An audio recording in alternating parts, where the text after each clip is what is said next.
Finnegans Wake by James Joyce. Copyright 1939 by James Joyce. Copyright renewed George Joyce and Lucia Joyce, 1967. Narrated by Patrick Horgan. This book contains 628 pages. Annotation. A controversial experimental novel written in 1939, the book is apparently a dream sequence representing one night in the unconscious mind of a Dublin tavern keeper. Joyce's unique style makes extensive use of slang, arcane puns, and obscure allusions. 1939. Finnegans Wake 1. River run past Eve and Adams by a commodious vicus of recirculation back to Hoath Castle and environs. Sir Tristram, Viola de Mores, for over the short sea, had Passon arrived from North Armorica on this side the scraggy isthmus of Europe Minor to wield a fight his peninsulate war. Nor had Top Sawyer's rocks by the stream Oconee exaggerated themselves to Lawrence County's gorgios while they went Dublin their mumper all the time. Nor a voice from afire bellows mishe mishe to Tauf Tauf Thort Petrick. Not yet, though very soon after, had a kid's cad but ended a bland old Isaac. Not yet the walls fair in Vanessi were Sosie Sesther's wrath with Tuan Nathan Joe. Rot a peck of Pars malt had Gem or Shen brewed by arclight, and roary end to the Regenbro was to be seen ringsome on the aquaface. The fall, Bababadalgaracta Caminoron con Bron Tonoron Toon Toon Crover and On Scorn Tuhu Horgan and Turnuk of a once wall-straight old pa is retailed early in bed and later on life down through all Christian minstrelsy. The great fall of the off-wall entailed at such short notice the shoot of Finnegan, a solid man, that the Humpty Hill head of himself promptly sends an unquiring one well to the west in quest of his tumpty-tum toes. And their upturned Pike Point and place is at the Knock out in the park, where oranges have been laid to rust upon the green since Devlin's first loved Livy. What clashes there of wills gen won'ts, oystry gods, gaggin' fishy gods, brickick, kickick, kickick, kickick, quacks, quacks, quacks, ooaloo, ooaloo, ooaloo, quawawa. Where the Badalery's partisans are still out to Master Malachus McGrains, and the Verdons catapulting the cannibalistics out of the white voice of Hoody Head. Assy gates and boomering stroms, sods brood be me fear, Sanglorian save, arms appeal with larms appalling, killy kill killy at all. What chance cuddlies, what cashels aired and ventilated, what biddy me to love seduced by what tegotate absolvers, what true feeling for there's hay air, with what strong voice of false Jacob. Oh, hear, how hath sprawled met the dusk, the father of fornicationists, but, oh my shining stars and body, how hath fain spanned most high heaven the sky sign of soft advertisement. But was is it? Ere were sewers? The oaks of old, now they lie in peat, yet elms leap where askers lay. Fall if you but will, rise you must, and none so soon either shall the farce for the nonce come to a set-down secular finish. Big Mester Finnegan of the stuttering hand, Freeman's Mora, lived in the broadest way imaginable in his rushlit too far back from Meswiges before Joshua and Judges had given us numbers, or Helviticus committed Deuteronomy. One yeasty day he sternly struck his tet in a tub for to watch the future of his fates, but ere he swiftly stuck it out again, by the might of Moses the very water was evaporated, and all the Genesis had met their exodus, so that ought to show you what a pension duty chap he was. And during mighty odd years, this man of hod cement and edifices, in Topers Thorpe, piled bildung supra bildung upon the banks for the livers by the so-and-so. He had a little fifey, and he ugged the little cradle. With her hair in hands, tuck up your part in her. Oft while Balbilus, mitre ahead, with goodly trowel in grasp and ivor-oiled overalls, which he habitacularly fancied, Like Harun Childeric Egabirth, he would caligulate by multiplicables the altitude and multitude, until he seesaw by neat light of the liquor where twin 'twas born, his round-head staple of other days, to rise in undress masonry upstandard joy granted, a wall worth of a skyerscape of most Eiffel, Hoyth, and Towerley, originating from next to nothing, and celesculating the himmels and all, hierarchitecti tipty-top loftical, with a burning bush above off its bauble top, and with larrons o' toolers clittering up, and tumbles of buckets clattering down. Of the first was he to bear arms and a name, Wassaili Booslave, of reason geborn. His crest of heraldry, invert with ancillars, troublant, argent, a hagoak, pursuivant, horrid horned. His scutcheon fest, with archers strung, Helio of the second. Hooch his for husbandman, handling his hoe. Ho, ho, ho, ho, Mr. Finn, you're going to be Mr. Finn again. Come day morn, and oh, your vine, send days eve, and your vinegar. Ha, ha, ha, ha, Mr. Fun, you're going to be fined again. What, then, agent-like, brought about that Tragody Thunder's Day, this municipal sin business? Our cube house still rocks as ear witness to the thunder of his Arafatas, but we hear also through successive ages that shabby chorus of uncalified muslin limbs that would blackguardize the whitest stone ever turtled out of heaven. Stay us wherefore in our search for tighteousness, O sustainer, what time we rise, and when we take up to toothnick, and before we lump down upon our leather bed, and in the night, and at the fading of the stars. For a nod to the neighbour is better than a wink to the wabsanky. Otherways we sways like that provost scoffing between the Jebel and the Japisian sea. Crop-herb the crunch-bracken shall decide, then we'll know if the feast is a fly-day. She has a gift of seek on sight, and she all casually answers help us, the dreamy dearie. Heed, heed, it may have been a misfired brick, as some say, or it might have been due to a collapsus of his back promises, as others looked at. There extant by now 1001 stories, all told of the same. But so sore did A bite of his holy red apples, what with the wall halls, horrors of rolls, rights, car hacks, stone engines, kissed vanes, tram trees, fargabolas, autokinetons, hippohobilies, street fleets, turning taxes, megafogs, circuses and wards motes, and basilicurks and Europa gods, and the hoist, and the jolly brule, and the peeler, and the coat, and the Mecklenburg bitch bited his ear, and the Merlin Burrow-Burrocks, and his 4 old forecourts, the more, and his blight black working stacks at 12 pins a dozen, and the newbie buses slading along Safety First Street, and the Derry Jellybies snooping around Tell No Tailor's Corner, and the fumes and the hopes and the stroopy thump of his Bill's indigenous Rome keepers, home sweepers, dome creepers, thrum fancy mudmurrumed, and all the uproar from all the off-roofs, a roof for May and a reef for Hugh, but under his bridge suits Tony. One warning, fill, tippling full. His hode feel heavy, his hod it did shake. There was a wall, of course, in erection. Dim, he stuttered from the latter. Damn, he was done. Dumb. Master bad tomb, master bad Tom, when a man marries his loot is all long, for all the world to see. Shies? I should see. McCool, or a why-eyed idiot die-eye of a trying thirsty morning. Sobs they sided at Finnegans Chris or Miss Wake, all the hooligans of the nation, prostrated in their consternation and their duodecimally profusive plethora of ululation. There was plums and grooms and sheriffs and citherers and raiders and cinnamon too, and they all joined in with shoutmost shoviality, agog and magog and the round of the McGrog, to the continuation of that celebration until Hannon Hunnigan's extermination, some in kin chorus, more can keening, belling him up and filling him down. He's stiff, but he's steady, his primo limb. 'Twas he was the decent gay labouring youth. Sharpen his pillow scone, tap up his beer. Where in this world would you hear such a din again?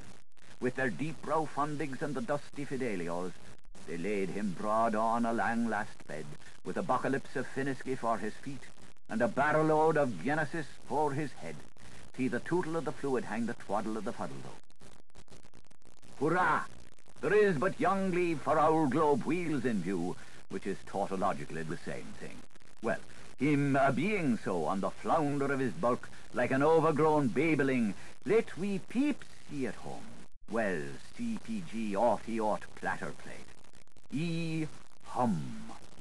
Narrator's note, the E is rotated 90 degrees to the left. End of narrator's note. From Shopperlist to Bailiwick, or from Ashton to Baranoth, or from by the banks to round the head, or from the foot of the bill to Ireland's eye, he calmly extents alive. And all the way, a horn, from fjord to fjell, his bay winds abobo shall wail him rock-bound, ho, ho, ho, in swim, swam, swam, and all the livy-long night, the dell-dale dalpling night, the night of bluery bells, her flitter-flute in tricky trochies, O Carina, wake him. With her Isavan, and her Patajack Martins about all them inns and houses, telling a tale of a tum, telling a toll of a teary turkey toutling. Grace before glutton, for what we are, gifts are gross if we are about to believe. So pool the beg and pass the kish for cross sake, amen. So sigh us. Grandpapas is fallen down, but Grinny spreads the board. Where's on the joint of a dish? Fin fo from the hush. Where's be his bacon head? A loaf of Sing Pantry's Kennedy bread. And where's hitched to the hop in his tail? A glass of Danu O'Donnell's famous old Dublin ale. But lo, as you would quaff off his fraud stuff, and sink teeth through that pit of a flower-white body, behold of him as behemoth, for he is no way mo. Finish, only a photograph of yestern scene, almost Rubicon Salmo Salah, ancient from out the ages of the Agapemonides. He is smolten in our midst, woe be canned and packed away, so that meal's dead off for someone, schluck, schleiss, and good red herring. Yet may we not see still the Brontoictian form outlined as slumber, even in our own night time by the sedge of the troutling stream that Bronto loved, and Bronto has a lean on? Hic jubat edelis, apud libertinam pabulam. What if she be in flags or flitters, reeky rags or Sunday chosies, with a mint of mines or beggar a pennyweight? Are sure we all love little Anna Ruiny, or we mean to say, love little Anna Rainy, when under her brella mid-piddle med-puddle she nanny goes nancing by. Yo, Brontalone slaps, yo snores, upon Ben Heather and Seeple is out too. The cranic head on him, caster of his reason, pure youthner in yond mist. Oh, his clay feet, swarded in verdigras, stick up stark where he last fell on 'em, by the mund of the magazine wall, where our Maggie seen all with her sister in shawl. While over against this Bell's alliance, behind ill 60, all Odil, bag sides of the fort, bomb, terabom, lurk the ambushes, the sight of the lifting in weight of the upjocken hockums. Hence, when the clouds roll by, Jamie, a proud's eye view is enjoyable of our mounding's mass. Now Wallenstone National Museum, with, in some greenish distance, the charmful Waterloose country, and the two quite white villagettes who here show of themselves, so gigglesome minks the foliages, the pretty leaves. Penetrators are permitted into the museum mound free. Welsh and the Paddy Patkinses, 1 shilling. Redis members invalids of old guard find pussy pram to sate the sort of their butt. For her pass key supply to the janitrix, the mistress, Kate. Tip. This the way to the Museyroom. Mind your hats going in. Now yous are in the Willingdone Museyroom. This is a Prussia's gun. This is a French. Tip. This is the flag of the Prussias, the cap and sarsa. This is the bullet that bing the flag of the Prussias. This is the French that fire on the bull that bang the flag of the Prussias. To loose the cross gun, up with your pike and fork. Tip. Bull's foot. Fine. This is the 111 hat of Lipolium. Tip. Lipolium hat. This is the Willingdone on his same white horse, the Cokenhape. This is the big strata Willingdone, grand and magentic in his golden spurs and his iron dukes, and his quarter-brass woody shoes and his magnet's garters and his Bangkok's best, and Goliath's galoshes and his put-upon-easy and war trews. This is his big wide horse. This is the 3 Napoleon boyne grouching down in the living ditch. This is an Inniskilling English. This is a Scotcher grey. This is a Davy stooping. This is the bog Napoleon murdering the Napoleon beg, a Gallagher's argument. This is the petty Napoleon boy that was neither bag nor bug. I say, touch old Fitz, Toomush, Dirty McDyke, and Harry O'Harry, all of them arminous varminous. This is Delian Alps. This is Montiville, this is Montipsy, this is the Grand Mons Injun. This is the Crimea line of the Alps, hooping to shelter shock the 3 Napoleons. This is the Ginnies with their legahorns, fainting to read in their handmaid's book of strategy while making their war undecide, the Willingdon. The Ginnies is a coo in her hand, and the Ginnies is a raven her hair, and the Willingdon get the band up. This is big Willingdon Memorial Tallow-scoop wonder worker obsides on the flanks of the Ginnies. 6 caliber Ross power. This is me Belcham, sneaking his Philippi out of his most awful, grimmest, sun-sat Cromwelly looted. This is the Ginnies Hastings dispatch for to irrigate the Willingdon. Dispatch, in thin red lines, cross the short front of me Belcham. Yaw, leaper author, fear seeking, field gaze thy tiny frau, hog acting nap. That was the tic-tacs of the Ginnies for to Fontenoy the Willingdon. She. The Ginnies is jealous, agin courting all the Napoleons. And the Napoleons is gone boycotting crazy onto the one Willingdon, and the Willingdon get the band up. This is Bode Belsham, bonnet to Busby, breaking his sacred word with a ball up his ear to the Willingdon. This is the Willingdon's her old dispatch back. Dispatch disployed on the regions rare of me Belsham, Salamangra. Aye, cherry Ginnies, fig tree you, damn fairy Anne, Voutre, Willingdon. That was the first joke of Willingdon, tick for tack. He. This is me Belsham, in his 12-mile cowchooks, wheat, tweet, and stamp forth foremost, footing the camp for the Ginnies. Drink a sip, drank a sup, for he's as sooner buy a Guinness than he'd stale store stout. This is Roche's balls, this is a trench, this is mistletoes, this is cannon fodder with a popey nose, after his 100 days' indulgence. This is the blessed Tara's widders. This is Ginnies in the bonny-born bluches. This is Napoleons in the rowdy houses. This is the Willingdon by the splinters of Cork, order fire, tonner, bull's ear, play. This is Camelry, this is Froddens. This is the Solferines in action. This is their mobily. This is Panic Burns. Almighty God, art is to lose. This is Willingdon cry, brum, brum, come brum. This is Ginny's cry, under wetter, goats, strip thin lambs. This is Ginny's rinning away to their ouster lists down a bunker's age, with a nip-nippy nip and a trippy trip so airy, for their hearts right there. This is me Belcham's thank you silver plate for kitchen the crepes in the cool of his canister. Poor the pay. This is the Bismarck of the Marathon Merry of the Ginnies they left behind them. This is the Willingdon Branlish's same marmorial telescope, Sophie Kipo, for his royal devotion on the Rinaway Ginnies. Gambarista della Porca, Dalaverus Fimirus. This is the pettiest of the Napoleon's toffee thief that spy on the Willingdon from his big white horse, the Capenhope. Stonewall Willingdon is an old maxi mantraman. Napoleon's is nice hung bushellers. This is Hyena Hennessy laughing aloud at the Willingdon.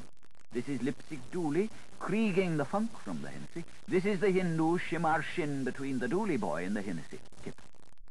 This is the wixy old Willingdon picket up the half of the three-foiled hat of Napoleon's from out of the bloodle filth. This is the Hindu waxing Ranji mad for a bomb shoop. This is the Willingdon hanking the half of the hat of Napoleon's up the tail on the buck side of his big white horse. Tip. That was the last joke of Willingdon. Hit. This is the same white horse of the Willingdon, Culpin Help, waggling his tail o' scrup with the half of a hat of Napoleon's to insult on the Hindu sea-boy. Nay, bull's rag, foul.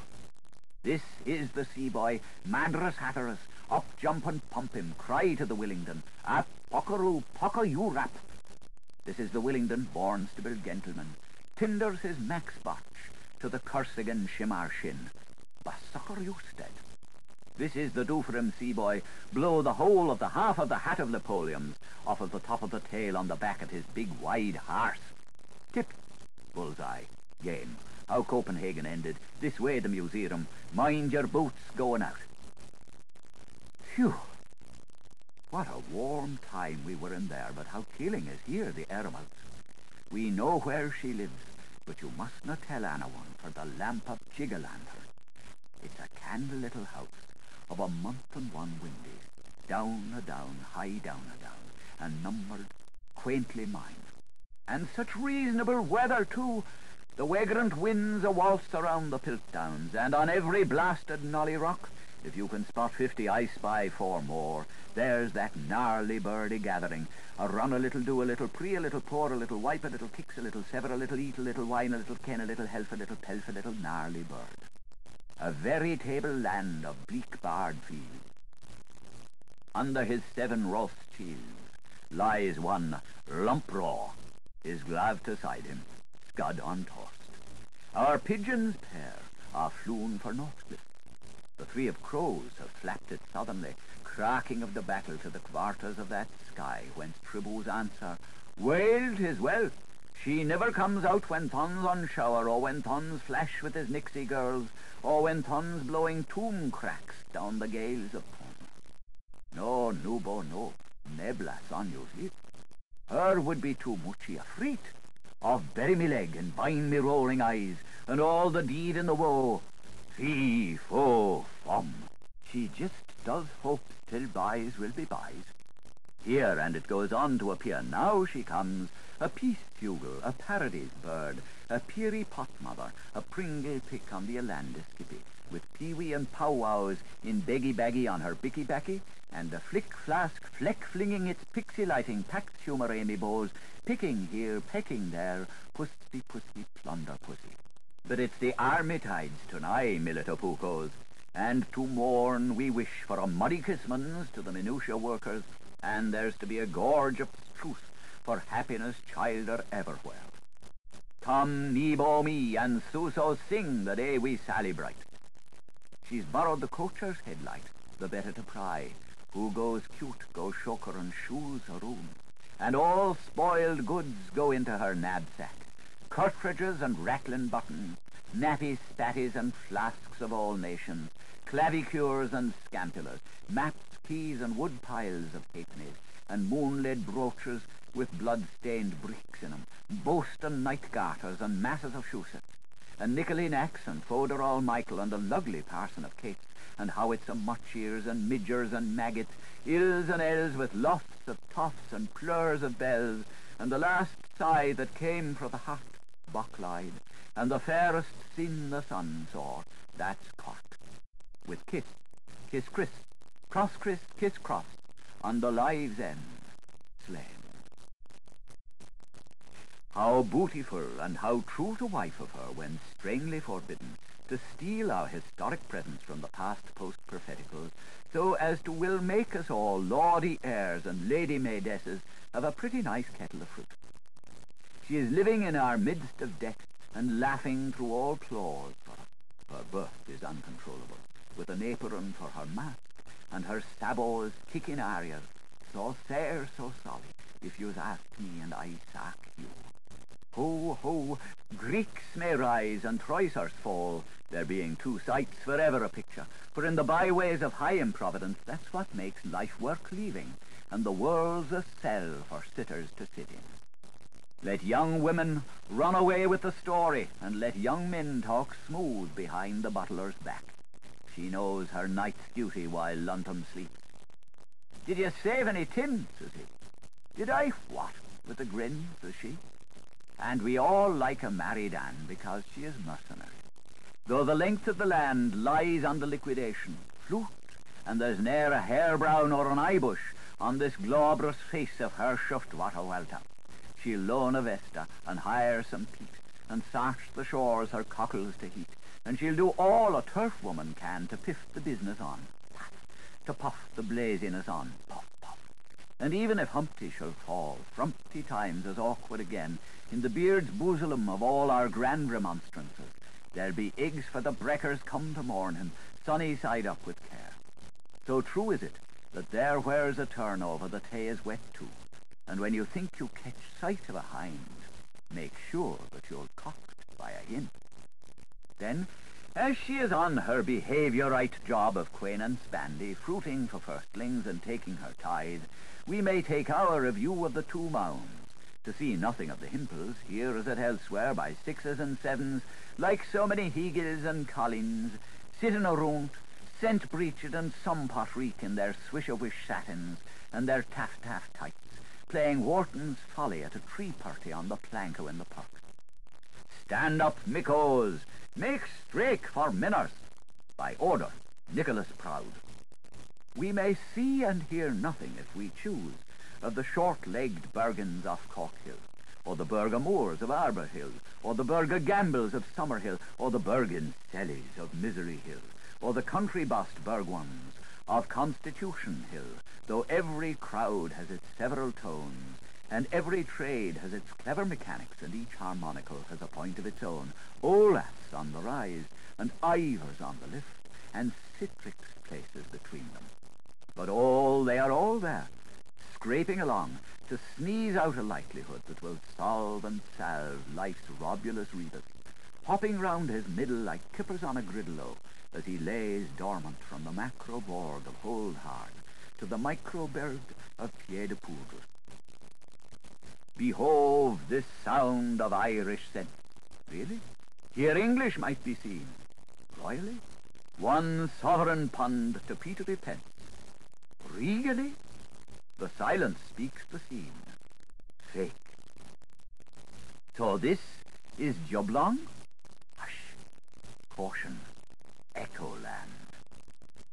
How charmingly exquisite. It reminds you of the outwashed engravure that we used to be blurring on the blotch wall of his Inkent house. Used to be?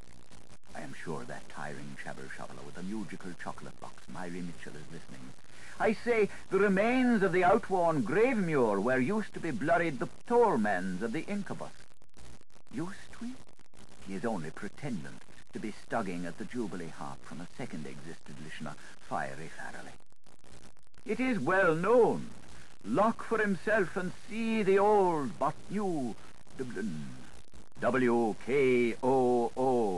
Here, by the Mosselheim wall, pim-pim, pim-pim, with a grand fun for all, pum-pum, pum-pum. 'Tis up to phone which unto fames. List, Wheatstone's magic lyre. They will be toggling forever. They will be lichening for all of. They will be pre-tumbling for over. The harp's discord shall be theirs for Allah. 4 things, therefore, saith our hereditary Mamandugius in his grand old Historiorum wrote near Boriorum, bluest book in Boyle's annals, F.T. in Difflanarski ne'er shall fail, till heather smoke and cloud weed Ere's eyes shall pall. And here now they are, the 4 of them. T totities. Unum, Adar. A bulban boss surmounted upon an alderman. Aye, aye. Duum, Nizam. A shoe on a poor old woman. Aho. Triam, Tammuz. An auburn maid, O'Brien a bride to be dishearted. Adir, adir. Quadlibus. Marcheshvan. A pen no weightier nor a pole post. And so, and all. Suckle. So how idlers wind, turning pages on pages, as innocents with Anacleat play Popeye antipope, the leaves of the living in the book of the deeds, annals of themselves timing the cycles of events grand and national, bring facile wise to past house. 1132 A.D. Men like to ants or emmets wandering upon a groot wide walfisk which lay in a runnel, blubby wares up at a blanium. 566 A.D. On Balfar's night of this year after deluge, a crone that had a wicked kish for to hail dead turves from the bog, looked unto the blade of her kish as she ran, for to satisfy her curiosity, and be mis-sore, but she found herself sack full of swart goody quicken shoon and small elegant brogues, so rich in sweat, blurry works of hurdles. Silence. 566 AD. At this time it fell out that a brazen-locked damsel grieved sobra la sola, because that puppet, her minion, was ravished of her by the ogre Puropius Pius. Bloody wars in Balliocleabally. 1132 AD. 2 sons at an hour were born until a good man and his hag. These sons called themselves Caddy and Primus. Primus was a sentryman and drilled all decent people. Caddy went to winehouse and wrote a piece of farce. Blotty words for Dublin. Somewhere, apparently, in the gin-and-go gap between Antediluvius and Anno Dominant, the copyist must have fled with his scroll. The billy flood rose, or an elk charged him, or the sultrup whirled right from the excelsissimost empyrean, both in some earth spake, or the Daneman gallus banged pan the bliddy Durham. A scribicide then and there is led off under Old's code with some fine covered by 6 marks or 9 pins in metal men for the sake of his labour's dross, while it will be only now and again in our rear of our era, as an offshoot of military and civil engagements, that a gynecure was let on to the scaffold for taking that same fine sum covertly by meddlement with the drawers of his neighbour's safe. Now, after all that far-fetched and peregrine, or dignant or clear, lift we our ears, eyes of the darkness, from the tome of Liber Lividus, and how paisibly ironical, all dimmering dunes and glomering glades, self-stretches afore us our free land's plain. Lean neath stone pine the pastor lies with his crook. Young pricket by pricket's sister nibbleth on returned viridities. Amid her rocking grasses the herb trinity shams lowliness. Sky up is of ever grey. Thus, too, for donkey's years, since the bouts of he-bear and hairy man, the cornflowers have been staying at Ballymun. The dusk rose has choosed out Goatstown's hedges, tulips have pressed to gather them by sweet rush, townland of twined lights.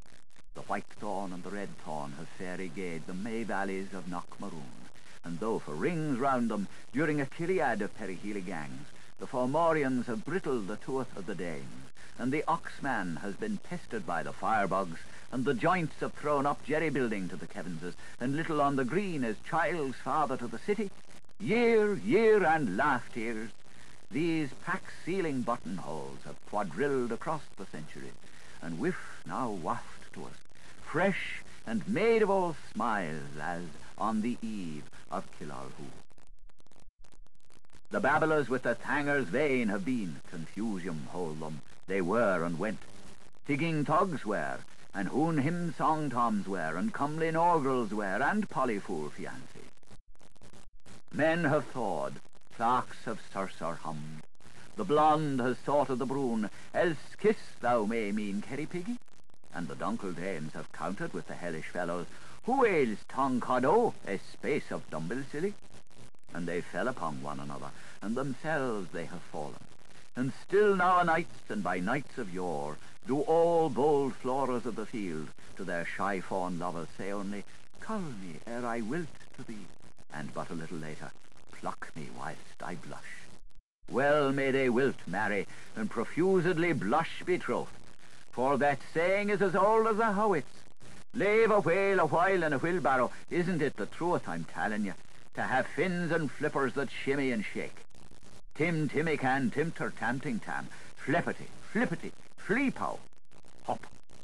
In the name of Annem, this carl on the copia, in pelted thongs apart alone, who the Joe bigger be he? Forshapen his pig-made hog's head, shrunk his plod's foot. He hath lock toes, this short shins, and oh, behold, that's pectoral, his mamma muscles most mysterious. It is slaking nuncheon out of some thing's brain pan. Meseemeth a dragon man. He is all months on the keep fief by here, is Comstipple Saxon, be it Junipery or February, Marks or Ailbrill, or the ramping riots of Porios and Florios. What a queer sort of a man. It is evident the Mitchin daddy. Let's we overstep his fire defences, and these crawls of split-socked marrow bones. Katie, he can perhaps poster us the pillory way to Hercules' pillar. Come on, full porterful, how's your women blown, monsieur? Excuse us, Charlie guy. You taller de dansk? You talkative Scowegian? You spiggity Anglese? You phonio Saxo? Fear also, 'tis a Jute. Let us swap hats and exchange a few strong verbs we coach other yap yazard abast the bluty creeks. Jute. Utah. Mutt. Mock's pleasure ad. Jute. Are you Jeff? Mutt. Some hards. Jute. But you are not Jeff Mute. Mutt. No ho. Only an utterer. Jute. Whoa. What is the matter with you? Mutt.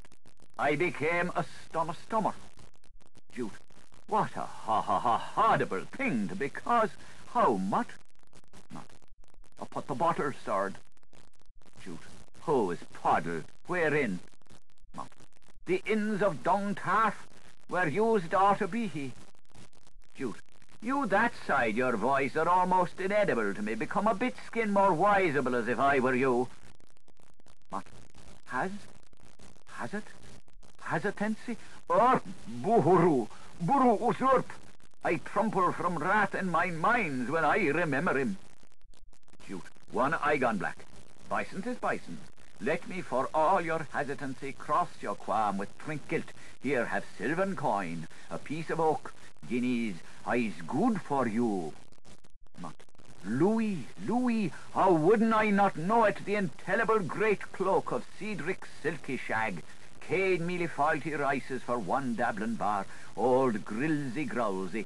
He was poached on in that egg tentacle spot, here where the liver is, monomark, there where the Missers Mooney, Minnikin pat. Jute. Simply because, as Taciturn pretells our wrong story shortener, he dumped the whole borough of rubbages onto soil here. Just how a pudding stone in at the brook cells by a river pool. Jute. Lord almighty, with wad for an horse like. Mutt. Similar with the bull on a Clontarf. Rooks roarum rex roomy. I could snore to him of the spumy horn, with his Wolseley side in by the neck I am suttin on, did Brian Dublin. Jute. Boil, doil, and raw honey on me when I can barely forstand a weird from start to Finnegan such a patwat as your Rotterdam rotter. Unheard of and unseen. Got after meal. See you doomed. Mutt. Quite a green, but save a sec. Walk a dun blink round with this Albert Isle, and you shall see how all ye plain of my elders, Humphrey and ours, were wont to whale Wimble to Pee-wee or the salting, where Wilby City by law of Istman, where by a droit of seigneury ice flow was from his in the beginning to whose finished their punct. There ere him rue murmur, mere merge two races, sweet and brack, mothering rue, hither, cratching eastwards they are insurgents, hence, cooler ebb they requiesce. Countlessness of live stories have never fallen by this pledge, flick as flowflakes, litters from aloft, like a vast wizard all of whirlworlds. Now are all tombed to the mound, isches to isches, erd from erd. Pride, O pride, thy prize. Jute. Stench. Mutt. Fiat fuit. Herein under lie they, large by the small, and every night life also the strange. Babylon, the great grand hotel, with tit-tit-tittle house, A.L.P on Earwig, Drucken on Ild, like as equal to unequal, and the sound cemetery which is Liebe's love. Jute. Mord. Mutt. Meldunt Liza. By the fierce wave behaughted, Despon's song, and Thanasestras mound hath swallowed them all. This oath of years is not save brick dust, and being humus the same returns. He who runes may read it on all fours. Oxel, Yuxel, Trixel, crumbling, sell me sooth the fair for humlin, lady fair, but speak it all so swiftly more. Being your wished, Jute, whisht. Mutt. the giant Forficules with Amni the Fay. Jute. How? Mutt. Here is Vice King's grab. Jute. What? Mutt. Are you a stone-aged, Jute, you? Jute. I am thunderstruck, thing mud. Stoop, if you are absent-minded, to this clay book. What curios of signs, please stoop, in this alphabet. Can you read, since we and thou had it out already, its word? It is the same told of all. Many miscegenations on miscegenation. Tikel, they lived and laughed and loved and left. For sin, thy kingdom is given to the Medes and Porsons. The meander tale, a loss and a gain of our old Heidenberg in the days when head clouds walked the earth. In the ignorance that implies impression, that knits knowledge, that finds the name form, that whets the wits, that convey contacts, that sweetens sensation, that drives desire, that adheres to attachment, that dogs death, that bitches birth, that entails the ensuance of existentiality. But, with a rush out of his navel, reaching the rear doors of Ramazbottom. A terriculous vively on view this, queer, and it continues to be quaky. A hatch, a celt, an ear-share, the purpose of which was to cassay the earth crust at all of ours, forwards, bagawards, like yoxen at the turnpike. Here say figurines billicus arming and mounting and arming billicus figurines, see here. Footho, this little effigy is for a fire thing called a flint for fall. Face at the eased, oh I fay, face at the waist, ho you fie, up wop and dump 'em, face to face. Narrator's note, the capital F's of the two faces are rotated 90 degrees right and left, so they are in effect lying down. End of narrator's note. When a part so petit does duty for the hollows, we soon grow to use of an all for a bit. Here, please to stoop, are silver and cued petite peas, of quite a peculiar interest in as little as they are the pellets that make the Tom-Tommy's payroll. Right rank Ragnar rocks, and with these rocks orangotangos wrangled rough and right go wrong. Wisha, why did that? Thick is for thorn, that's fuck in its soil like thumb fools straight a thrust for vengeance. What a nice all nest it all makes. A midden hide hoard of objects. Olives, beets, Kimmels, dollies, Alfreds, Beatties, Cormacs, and Daltons. Owlets' eggs, oh stoop to please are here, creakish from age and all, now quite excellent. And old waldy wobble-yours, hard worth a wipe of grass. See the snake worms every side. Our Dublin is swarming in snakes. They came to our island from triangular Touch-a-Tail, beyond the wet prairie, reared up in the midst of a cargan of prohibitive permafrost. But along landed Paddy Whippingham, and his garbage cans cotched the creeps of them, quicker than our who's there out of man could quick up or what's that. Some divide and some the lot, but the tally turns round the same valley fusion. Racketeers and bottle-loggers. Axe on thwax on thrax, axe and wise. One by one, place one be three ditto and one before. Two nurses, one make a plausible free and item behind. Starting off with a big boar and three-legged carvers and ivor grain jadesses with a message in their mouths. And 100 filled on 11 weight of liberorum cue to conan we can, till all horrors eve. What a Neanderthal tale to unfurl, and with what an end in view of squatter, and anti-squatter, and post-prawn anti-squatter. To say to us, to be every Tim, Nick, and Larry of us, sons of the sod, sons, little sons, yea, and lee little sons, when us is not to be every Sue, Sis, and Sally of us, doctors of Nan, accusative Anne, sire, damn Adam to infinity. True there was in Nillo's diebos, as yet no lump and papier in the waste, and might mountain pen still groaned for the mices to let flee. All was of ancientry. You gave me a boot, signs on it, and I ate the wind. I quizzed you a quid with for what, and you went to the quad. But the world mind is, was, and will be writing its own runes forever, man, on all matters that fall under the ban of our infra-rational senses. For the last milch camel, the heart vein throbbing between his eyebrows, has still to moor before the tomb of his cousin Charmian, where his date is tethered by the palm that's hers. But the horn, the drinking, the day of dread, are not now. A bone, a pebble, a ram skin. Chip them, chap them, cut them up always, leave them to terra cook in the muttering pot. And Guten Morg, with his Cro-Magnon charter, tinting fast, and great primer, must once for omnibus step rubric red out of the word press, else is there no virtue more in alcohoran. For that, the rapt one warns, is what papyrus made of, hides and hints and misses in print, till ye finally, though not yet end-like, meet with the acquaintance of Mr. Typus, Mistress Tope, and all the little tip-topies. Fill stop. So you need hardly spell me how every word will be bound over to carry 70 top-tipsical readings throughout the book of Dublin's Giant.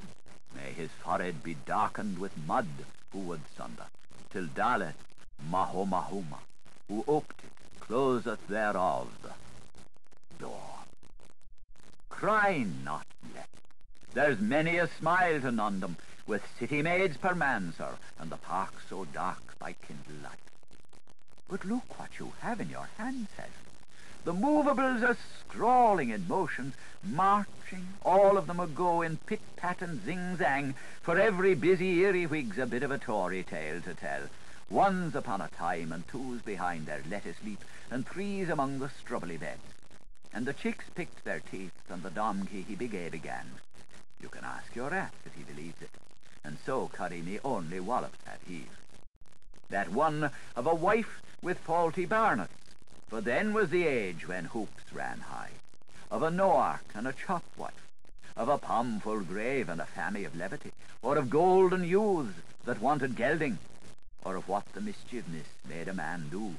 Mal married he was reverse aghast by the frisk of her frasks and her pretty perique. May fay, she's like gay, this snaky woman, from that trippery toe expectant pellic.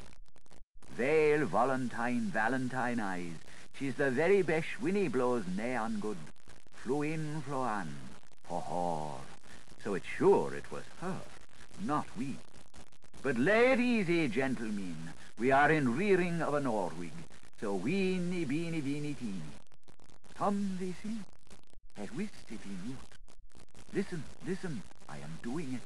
Hark, the corn then treat, and the last note brittle. It was of a night late, lang time agone, in an all-stain eld. If ye mute. Listen, I am doing it. Hark, the corn then treat, and the last note brittle. It was of a night late, lang time agone, in an all-stain eld, when Adam was delving, and his madamine spinning water still, when Mulk Mounty Naughty Man was every bully, and the first leal ribber robber that ever had her ain way, everybody to his love-saking eyes, and every billy lived a love with every biddy else, and Jarl Van Hoother had his burnt head high up in his lamp house, laying cold hands on himself. And his two little Jimimies, cousins of ours, Christopher and Hilary, were kick-a-heeling their dummy on the oil-trough floor of his homely castle and earthen house. And Biddermot, who come to the keep of his inn, only the niece of his in-law, the Prankquean. And the Prankquean pulled a rosy one, and made her wit forninst the door, and she lit up, and fireland was ablaze. And spoke she to the door in her petty Perusian, "Mark the ones, why do I am a look-alike a poss of porter peas?" And that was how the skirmishes began. But the door hand-worded her grace in Dutch Nassau, "Shut." So her grace of malice kid-snapped up the Jiminy Christopher, and into the shandy westerners she rain, and Jarl Van Hoother warlust after her with soft dove's gall, "Stop, thief, stop, come back to my earin', stop." But she swarred to him on likelihood. And there was a bran whale that same Sabbath night of falling angles somewhere in Ario. And the Prankquean went for her 40 years' walk in Tourlamond, and she washed the blessings of the love spots off the Jiminy with soaps all of a suddle, and she had her 4 owlers masters for to torch him his tickles, and she converted him to the one sure all good, and he became a looder man. So then she started to rain, and be red, Tom, she was back again at Jarl Van Hoother's in a brace of samers, and the Jiminy with her in her pinafron, laced nice at another time.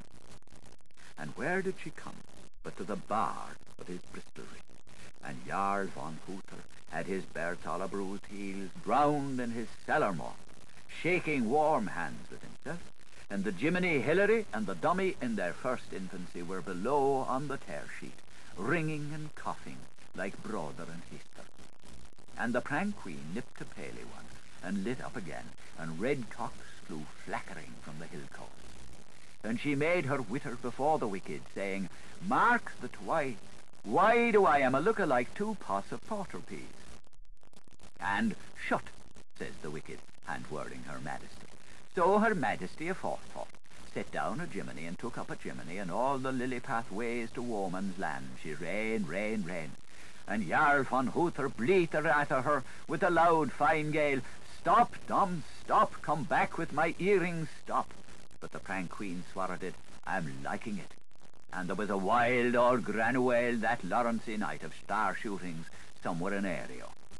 And the Prankquean went for her 40 years' walk in Tourlamond, and she punched the curses of Crom Cruel with the nail of a top into the Jiminy, and she had her 4 larksicle monitrix to touch him his tears, and she provorted him to the one certain all secure, and he became a Christian.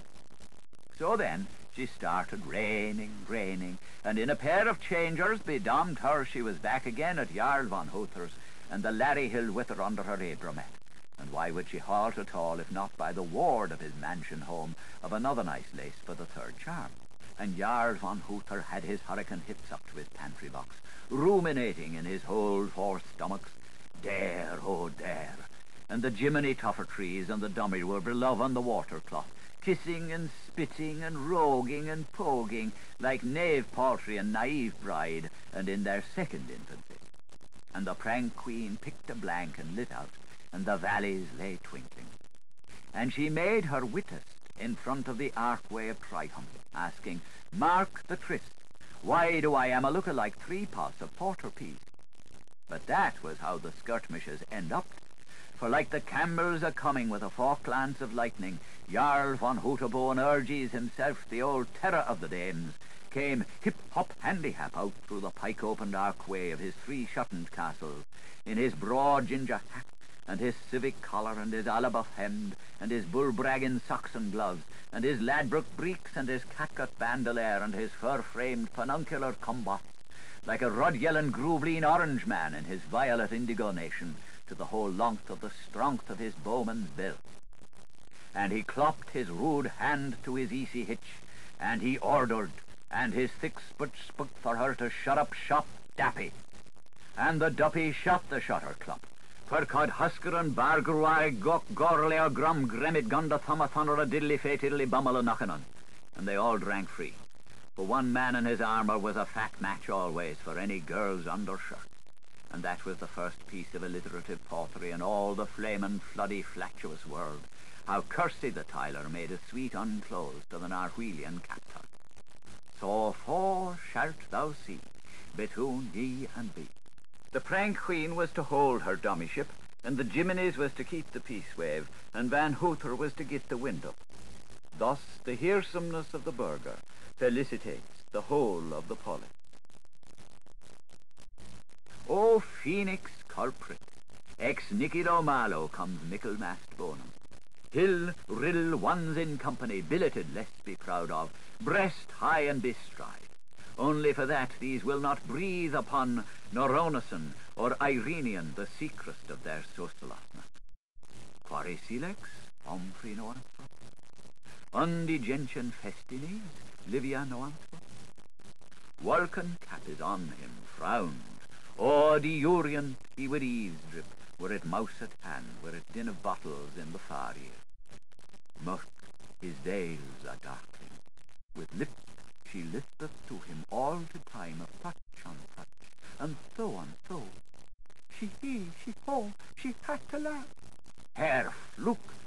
could but twig her.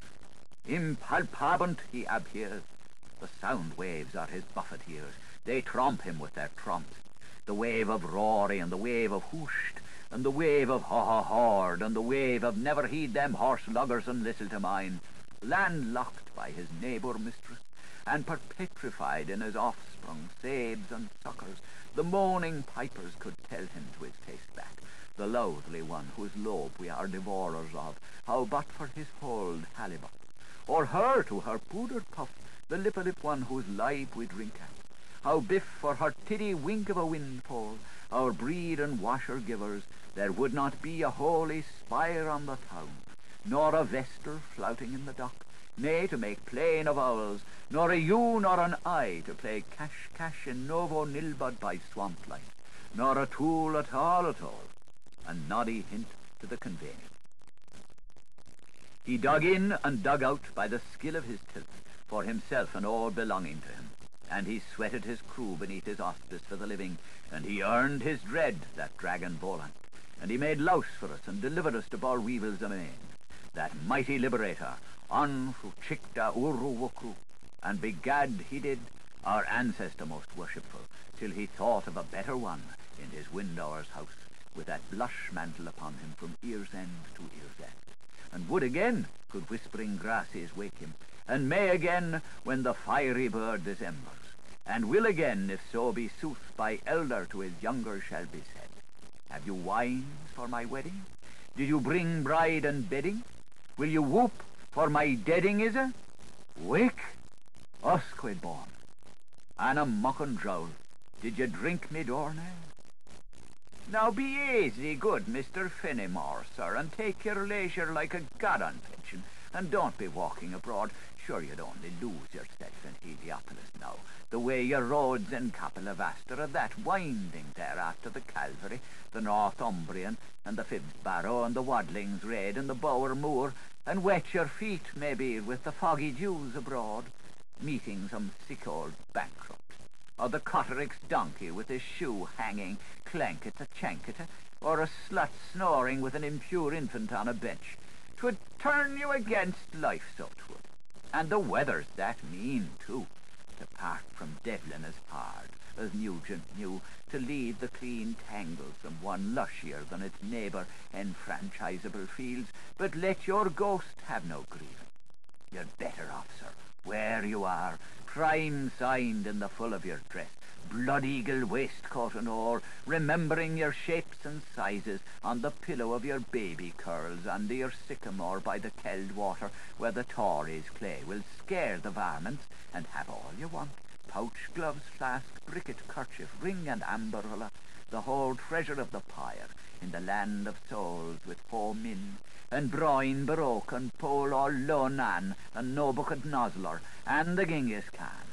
And we'll be coming here, the umber players, to rake your gravel and bringing you presents, won't we, Fenians? And it isn't our spittle we'll stint you of, is it, Druids? Not shabty little images, penny dirts and dodge me eyes you buy in the sooty stores, but offerings of the field, Meliadories that Dr. Farty, the medicine man, taught to good meal. Poppy pap's a passport out, and honey is the holiest thing ever was, hive, comb, and earwax, the food for glory. Mind you keep the pot, or your nectar cup may yield too light. And some goat's milk, sir, like the maid used to bring you. Your fame is spreading like Basilico's ointment, since the Fintan Lallers piped you over border, and the whole households beyond the Bothnians, and they calling names after you. The men here's always talking of you, sitting around on the pig's cheeks under the sacred roof tree, over the bowls of memory, where every hollow holds a hallow with a pledge till the drengs in the salmon house. And admiring to our super shillelagh, where the palm sweat on high is the mark of your monument. All the toothpicks ever Aranesians chewed on are chips chipped from that battery block. If you were bowed and soiled and let down itself from the owner of the load, it was that paddy planters might pack up plenty. And when you were undone in every point for the lapse of goddesses, you showed our labour lasses how to free with easy. The game old gun, they do be saying. skull. That was a planter for you. A spicer of them all. Begad, but he was the G.O.G. He's dead and gone now, and we're after finding the sores of his stomach. But peace to his great limbs, the buttocks, with the last league-long rest of him, while the million-candled eye of Toscar sweeps the Moylian main. There was never a warlord in Great Erin's and Bretland, no, nor in all Pike County like you, they say. No, nor a king, nor an ard king, bung king, sung king, or hung king, that you could fell an elm tree, 12 urchins couldn't ring round, and hoist high the stone that Liam failed. Who but a MacCallum the rise of our fortunes, and the fawny man at the funeral to compass our cause? If you was hoggle bully itself, and most thrifty, like you was taking water still, what all where was your like to lay the cable, or who was the batter could better your grace? Mick McMagnus Macaulay can take you off to the pure perfection, and Leatherbags Reynolds tries your shuffle and cut. But as Hopkins and Hopkins puts it, you with a pale eggy naggy and a kiss to Tilliop. We calls him the journey old Buggeloff, since he went Jerusalem faring in Arcia Manor. You had a gamier cock than Pete, Jake, or Martin, and your arch goose of geese stubbled for All Angels' Day. So may the priest of 7 worms and scalding tay-boil, Papa Vestre, come never anear you as your hair grows wheater beside the liffey that's in heaven. Hep, hep, hurrah there! Hero! 7 times there too we salute you. The whole bag of kits, falcon plumes and jackboots included, is where you flung them that time. Your heart is in the system of the she-wolf, and your crested head is in the tropic of Capricorn. Your feet are in the cloister of Virgo. Your olala is in the region of Thals. And that's as sure as you were born. Your shock ticks swell, and that there Texas is tow linen. The lonesome roam to Lafayette is ended. Drop in your tracks, babe. Be not unrested. The head bottle watcher of the temple of Isid, totum calmum, saith, I know thee, Methodra, I know thee, salvation boat, for we have performed upon thee, thou abomination, who comest ever without being invoked, whose coming is unknown, all the things which the company of the precentors and of the grammarians of Christ Patrick's ordered concerning thee in the matter of the work of thy tombing. How of the shipmen, steep wall. Everything's going on the same, or so it appeals to all of us in the old homestead here. Coughings all over the sanctuary, bad scrant to me Aunt Florenza. The horn for breakfast, one a gong for lunch and dinner chime, as popular as when Belly the First was king and his members met in the Diet of Man. The same shop slop in the window, Jacob's letter crackers, and Dr. Tipple's Vi cocoa, and the Esward's dissipated soup beside Mother Seagull's syrup. Meat took a drop when Riley Parsons phased. Coal's short, but we've plenty of bog in the yard. And barley's up again, be grained to it.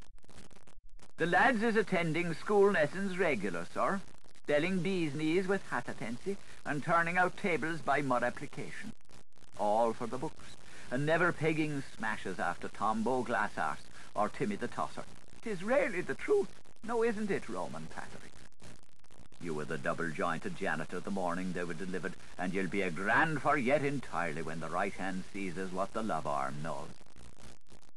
Kevin's just a dote, with his cherub cheek, chalking ogres on walls, and his little lamp and school belt and bag of nicks, playing postman's knock round the diggings, and if the seep were milk you could lead his old by his eye, but, law's sake, the devil does be in that nurps of a Jerry sometimes, the tar-and-tan plaid boy, making an cost of income out of the last of his lavings, and writing a blue streak over his birthday shirt.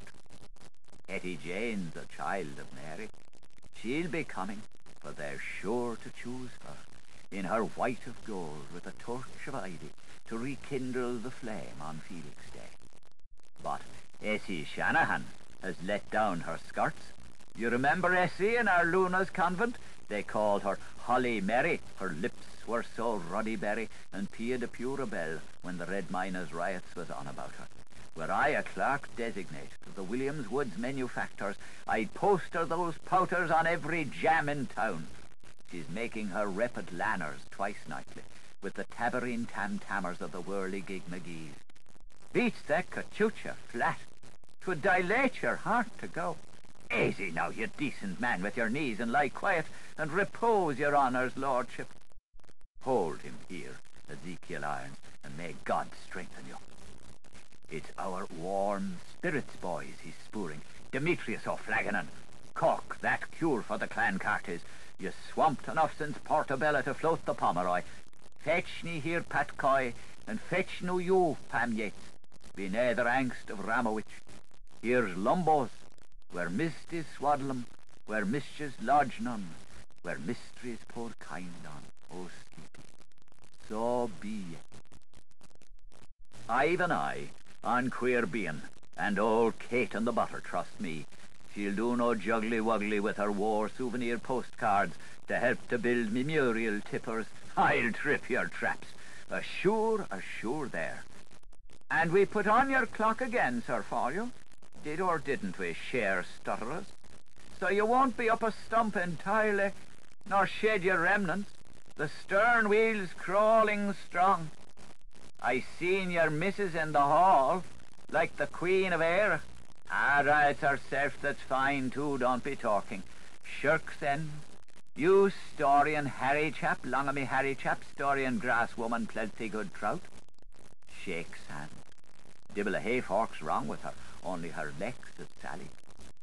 Bold Tib does be yawning and smirking cat's hours on the Pollux' woolly round tabaret cushion, watching her sewing a dream together, the tailor's daughter, stitched to her lap.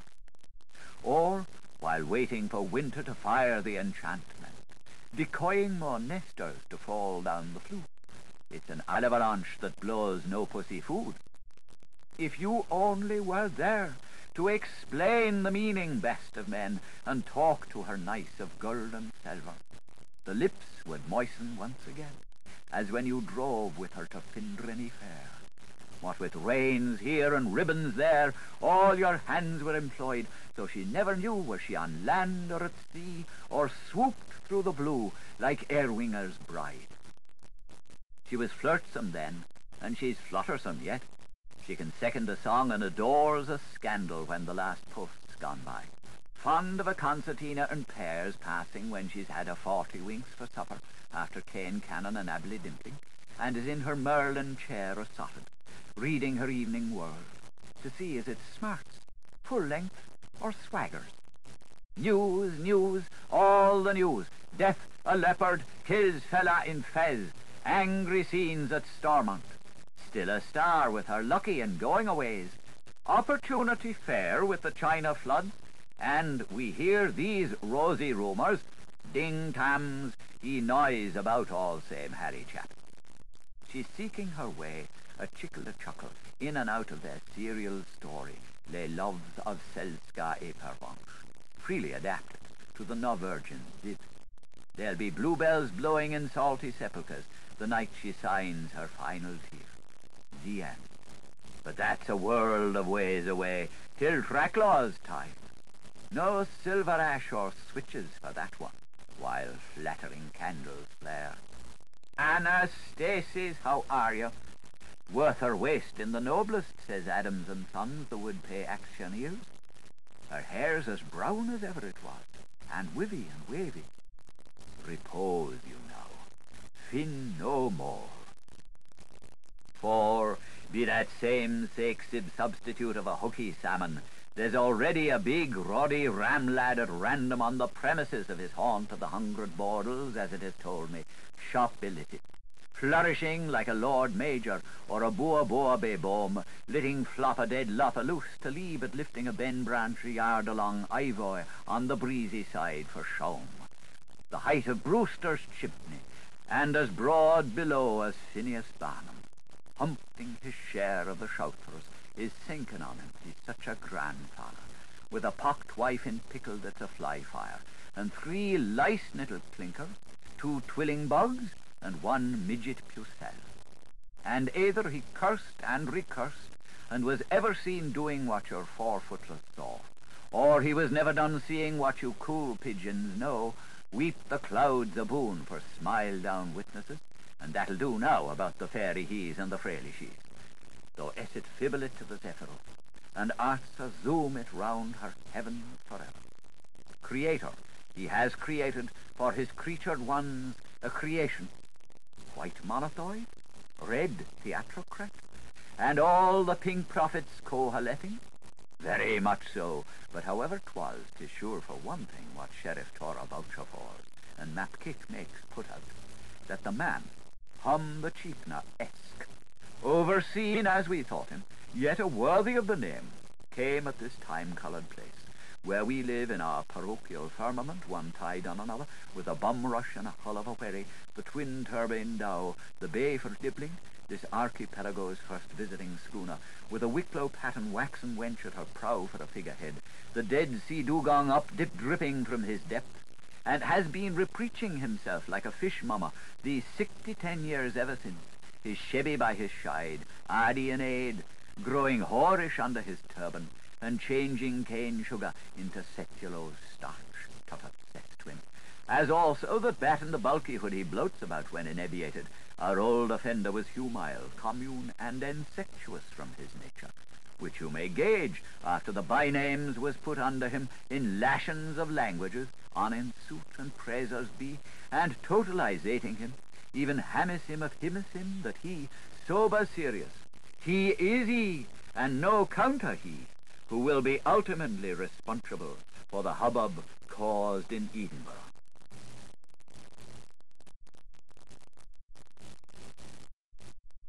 Now, to forbear for ever so little of iris trees and lily orangans concerning the genesis of Harold or Humphrey Chimpton's occupational agnomen, we are back in the pre-surnames prodromerith period, of course, just when Enos chalked hall traps, and discarding once for all those theories from older sources which would link him back with such pivotal ancestors as the Glues, the Gravies, the Northeasts, the Anchors, and the Earwickers of Sidlesham in the 100 of Manhood, or proclaim him offsprout of Vikings who had founded Wapentake and settled him in Herrick or Eric.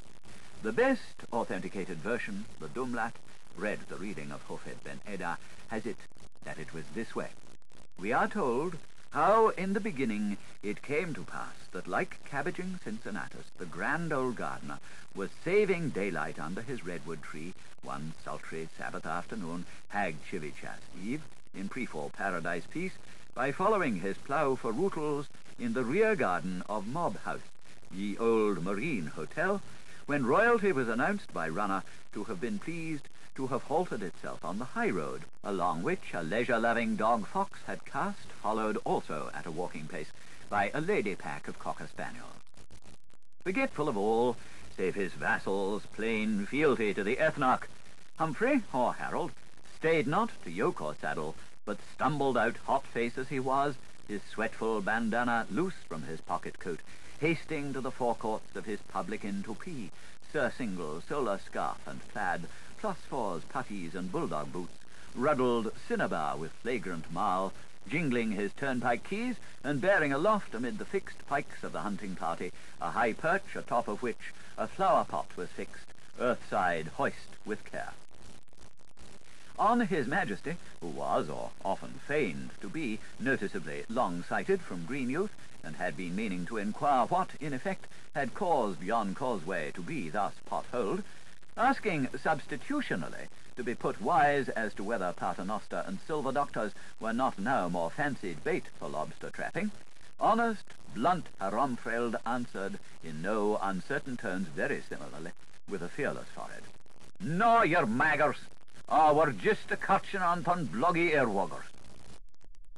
Our sailor king, who was draining a guglet of obvious Adam ale, gift both and Gorban, upon this, ceasing to swallow, smiled most heartily beneath his walrus moustaches, and indulging that none too genial humour which William the Conk on the spindle side had inherited with the hereditary whitelock and some short-fingeredness from his great-aunt Sophie, turned towards two of his retinue of gallow-glasses, Michael, Etheling Lord of Laish and Offaly, and the Jubilee Mayor of Drogheda, Elcock, the two scatterguns being Michael M. Manning, proto-syndic of Waterford, and an Italian excellency named Jubilee, according to a later version, cited by the learned scholark Canavan of Can Make Noise.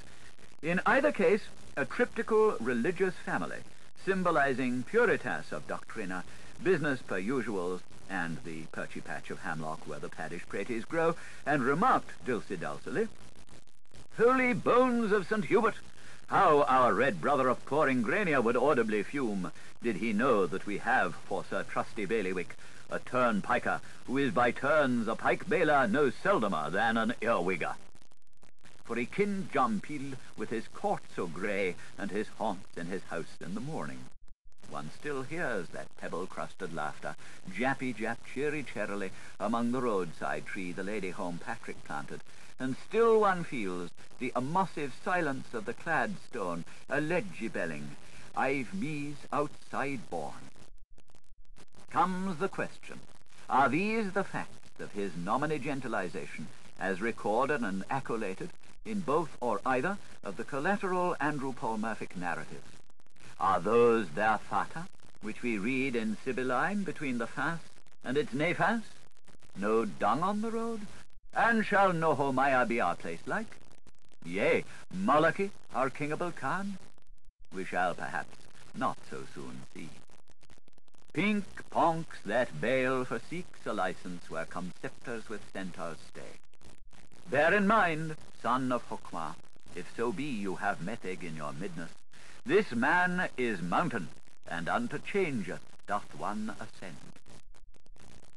Heave we aside the fallacy, as punicle as Finnegan, that it was not the king's self, but his inseparable sisters, uncontrollable night-talkers, skirtsy raised with Dunyazad, who afterwards, when the robbers shot up the socialites, came down into the world as amusers, and were staged by Madame Sudlow as Rosa and Lily Miskinget in the pantomime the two pits patronosed, Miliodorus and Galatee.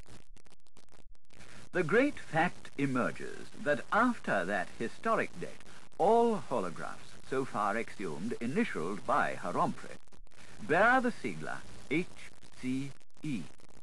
And while he was only and long and always good Duke Humphrey for the Hungaline Spalpeens of Luca Lizard, and Chimbers to his cronies, it was equally certainly a pleasant turn of the populace, which gave him, as sense of those normative letters, the nickname, "Here comes everybody." An imposing everybody he always indeed looked, constantly the same as, and equal to himself, and magnificently well worthy of any and all such universalization, every time he continually surveyed, amid vociferatings from in front of "Accept these few nutties, and take off that white hat," relieved with "Stop his grog, and put it in the log," and lutes in his bass vocal boots. From good start to happy finish, the truly Catholic assemblage gathered together in that King's Street house of satin lustre-like above floats and footlights, from their asball velts and ox gangs, unanimously to applaud the inspiration of his lifetime and the hits of their careers, Mr. Wallenstein Washington Semper Kelly's Emma Green Tourers, in a command performance by special request, with the courteous permission for pious purposes, the home-dromed and enlivened performance of the problem passion play of the Melancholy, running strong since creation, a royal divorce, then near the approach towards the summit of its climax, with ambitious interval band selections from the Bull Girl and the Lily on all horsery show command nights from his vice-regal booth. His Barcelona is ceilinged there a cuckoo spit less eminent than the red ritual hoods of McCabe and Cullen, where a veritable Napoleon the Nth, our world stage's practical joke piece and retired Celtico comedian in his own wise, this folk's forefather all of the time sat, having the entirety of his house about him, with the invariable broad-stretched kerchief cooling his whole neck, nape, and shoulder blades, and in a wardrobe-panelled tuxedo, completely thrown back from a shirt well entitled a swallow-all, on every point far outstarching the laundered claw-hammers and marble-topped highboys of the pit stalls and early amphitheatre. The piece was this: look at the lads. The cast was thus: see under the clock. Ladies' circle, folks may be left. Pit, promenade and parterre, standing room only. Habituals conspicuously emergent. A baser meaning has been read into these characters, the literal sense of which decency can safely scarcely hint. It has been blurtingly bruited by certain wisecrackers, the stinks of Mohorata in the night plots of the morning, that he suffered from a vile disease. Athma, unmanner them for such a suggestion. The one self-respecting answer is to affirm that there are certain statements which ought not to be, and one should like to hope to be able to add, ought not to be allowed to be made.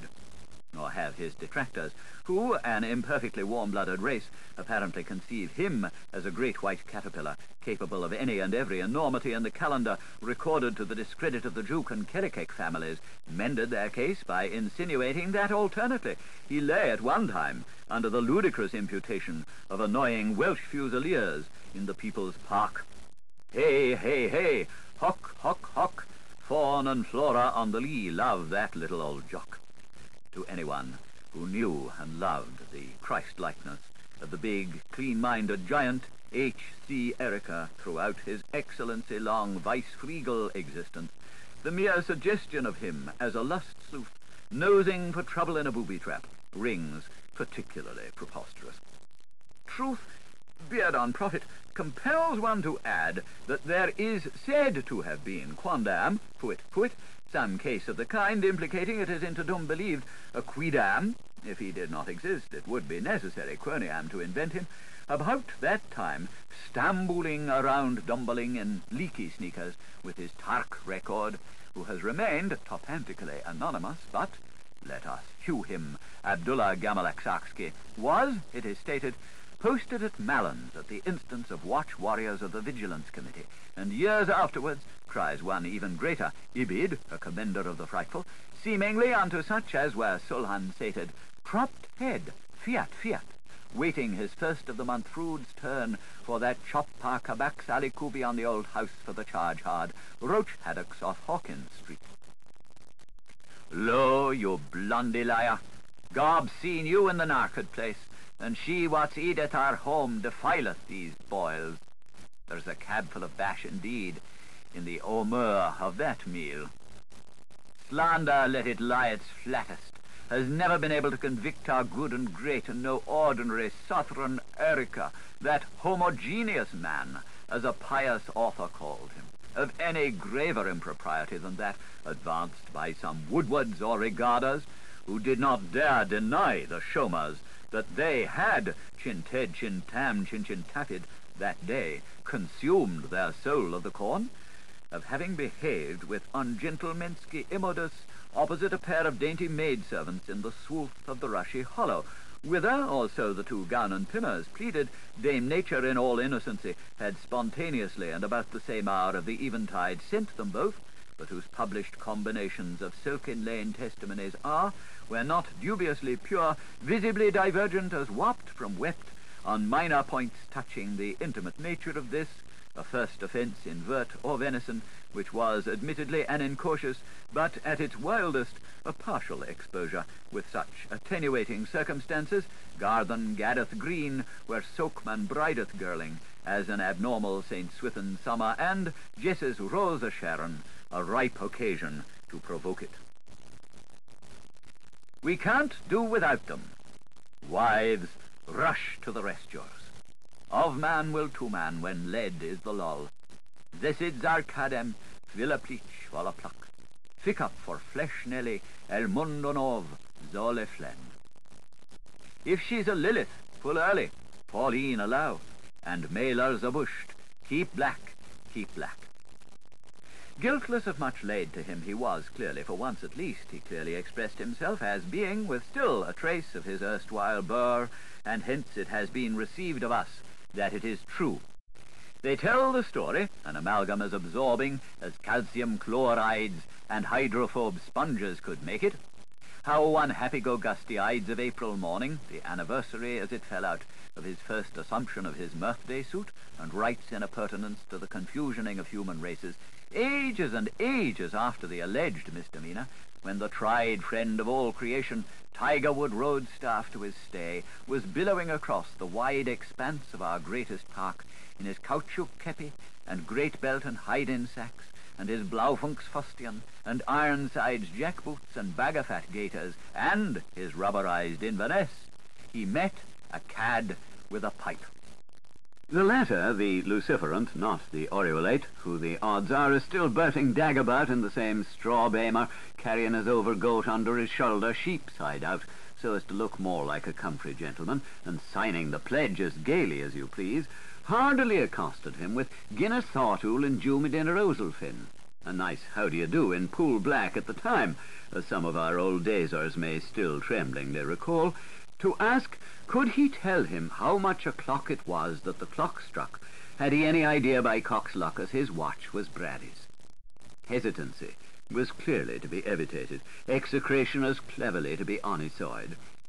The Earwicker of that spurring instant, realizing on fundamental liberal principles the supreme importance nexally and noxally of physical life, the nearest help relay being Ping-Ping, Chaos, and Patrick's Day and the Fenian Rising, and unwishful as he felt of being hurled into eternity right then, plugged by a soft-nosed bullet from the sap, halted quick on the draw, and replying that he was feeling tipstaff cue, produced from his gun pocket his Jurgensen shrapnel Waterbury, ours by communionism, his by use-your capture, but on the same stroke, hearing above the skirling of harsh Mother East, old Fox Goodman, the bellmaster, over the wastes to south, at work upon the 10-ton tonuant thunderous tenatola in the speckled church, Cohunen's Call, told the inquiring kidder by Jehovah it was 12 of 'em sidereal and tankard time, adding but all, as he bended deeply with smoked sardinish breath to give more pondus to the copper stick he presented, though this seems in some confusium with the chap-stuck ginger, which, as being of sours, acids, salts, sweets, and bitters compounded, we know him to have used as chaw-chaw for bone, muscle, blood, flesh, and vim vital, that whereas the accusation against him had been made, what was known in high quarters as was stood stated in Morgan's Post, by a creature in human form, who was quite beneath par, and several degrees lower than your triple-hydrad snake. In greater support of his word, it, quaint anticipation of a famous phrase, has been reconstricted out of oral style into the verbal for all time, with ritual rhythmics, inquiritory quietude, and to salmons stucked from successive accounts by Noah Webster in the redaction known as the sayings attributive of H.C.E. Earwicker, prize on shillings, post-lots free. The flaxen Gygas tapped his chronometrum drum-drum, and now standing full erect above the ambijacent floodplain, scene of its happening, with one Berlin gauntlet chopped stuck in the hock of his elbow, by ancientest sign law his gesture meaning E, narrator's note, a capital E back to front, end of narrator's note, pointed at an angle of 32 degrees towards his Duc de Fer's overgrown milestone as fellow to his gauge, and after a rendy present pause, averred with solemn emotions fire, shake, comrade, me only them 5 ones, he is equal combat, I have won straight. Hence my nation-wide hotel and creamery establishments, which for the honours of our mutual daughters credit me, I am willing to take my stand, sir, upon the monument, that sign of our redemption, any hygienic day to this hour, and to make my oath to my sin-finners, even if I get life for it, upon the open Bible, and before the great taskmasters I lift my hat, and in the presence of the deity itself, and well of Bishop and Mrs. Mitchin of High Church of England, as of all such have said my immediate with-dwellers, and of every living soul, in every corner wheresoever of this globe in general, which useth of my British to my backbone tongue and commutative justice, that there is not one tittle of truth, allow me to tell you, in that purest of fabrications. Gaping Gill, swift to mate Arthurs, stern to check self, diagnosing through Eustace tube that it was to make with a markedly post-puberal hypertituatory type of Heidelberg man-like cavern ethics, lufted his sloping forward, bade Sviatogor good morrow, and double notch onto it, as he was greedily obliged, and like a sensible ham, with infinite tact in the delicate situation, seen the touchy nature of its perilous theme, thanked him for guilders received in time of day, not a little token of bock all the same, that was how the god's clock it was, and upon humble duty to greet his Tiskminster, and he shall gild the gap gaper and thee his amoldy voids, went about his business, whoever it was, saluting corpses as a matter of course. One could hound him out, had one heart to, for the monticules of scalp and dandruff droppings blaze his trail, accompanied by his trusty snorler, and his permanent reflection, verby gracious, I have met with you, bird, too late, or if not, too warm and early. And, with tag for Iliad, repeated in his second-mouth language as many of the big-timers verbatim words, which he could barbly call to memory that same quell eve, ere the hour of the twattering of the bards in the twitter-litter between Druidia and the deep-sleep sea, when supper-tide and souvenir to Charlotte and Mal jointly came gently, and along the quiet darkenings of grand and royal, flitmans flew, and crept the hedge, when as to many a soft-tongue's pawky talk, mud answer o softer pawky ho. Arvanda always acquiescent, while studying castles in the Blaun, and studying cowshots over the Norren, he spat, in careful convertedness, a Musaic dispensation about his hearthstone, if you please, Irish saliva, more shade holly. But would a respectable, prominently connected fellow of Iro-European ascendances with well-dressed ideas, who knew the correct thing, such as Mr. Shall we sigh or Mr. Shall we laugh, expectorate after such a callous fashion? No thank yous, when he had his belcher spucker tuck in his pocket puck.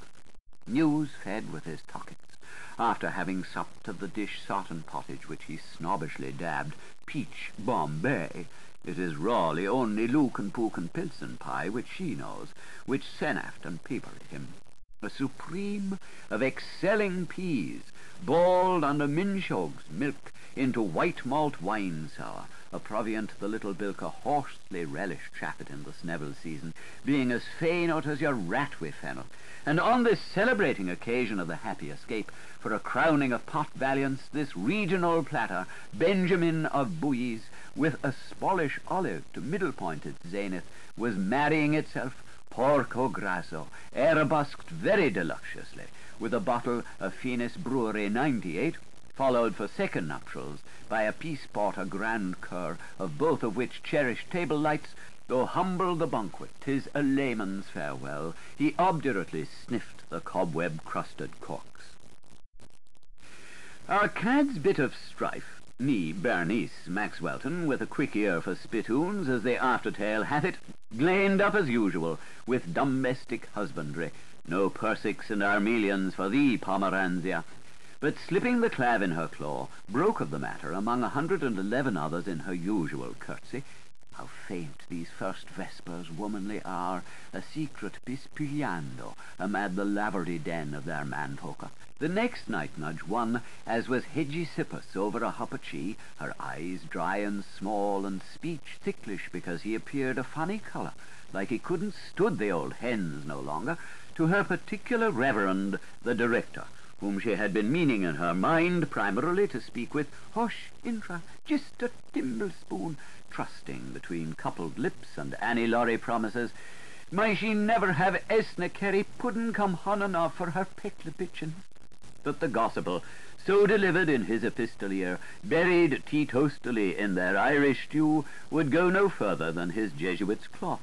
Yet, in vinars venitas, volatiles valetotum, it was this overspoiled priest, Mr. Brown, disguised as a Vincentian, who, when seized of the facts, was overheard, in his secondary personality as a Nolan, and undereared, Paul's soul by accident, if, that is, the incident it was an accident, for here the Rua of Eclectiastes of Hippo outpuffs the Ritrus of Hava-Banana.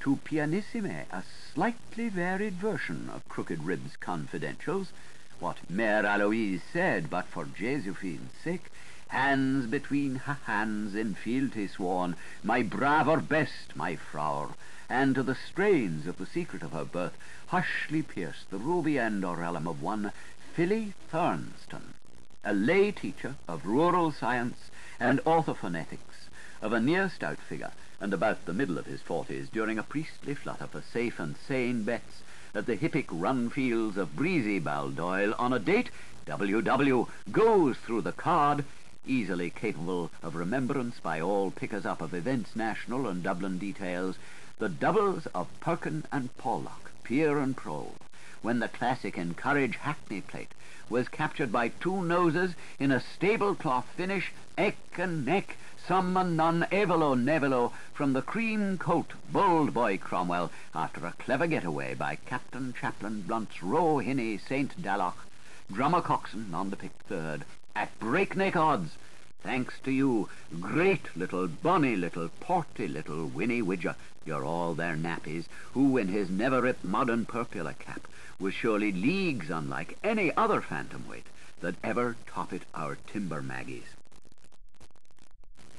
'Twas 2 and once Timgoves, the wetter is pest, the wrens are Overton come, and the volks of the turfer is hurled on our land, of the name of Treacle Tom, as was just out of pop following the theft of a leg of Keogh, Donnelly and Pakenham's Finnish pork, and his own blood and milk brother, Frisky Shorty.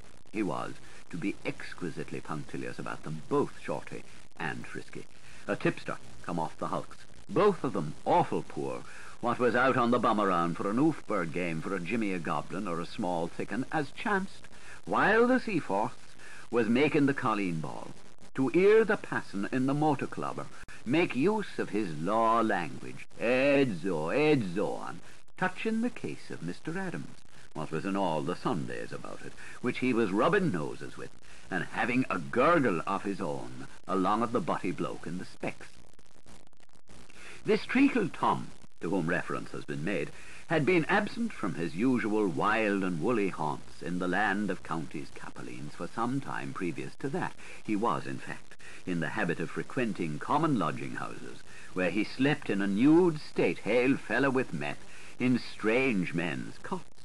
But on race night, Blotto, after divers tots of hellfire, red Biddy, bulldog, blue ruin, and creeping Jenny, Eglandine's choicest herbage, supplied by the duck and doggies, the galloping primrose, Bridget Brewster's, the cock, the postboy's horn, the little old man's, and all swell that aims swell, the cup and the stirrup, he sought his well-warmed yabba-bo bed in a housing-room, abide with one another at block WW. Why didn't he back it?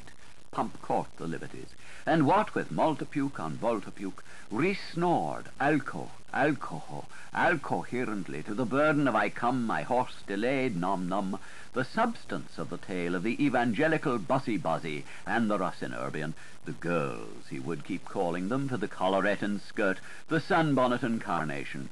In parts, it seemed he was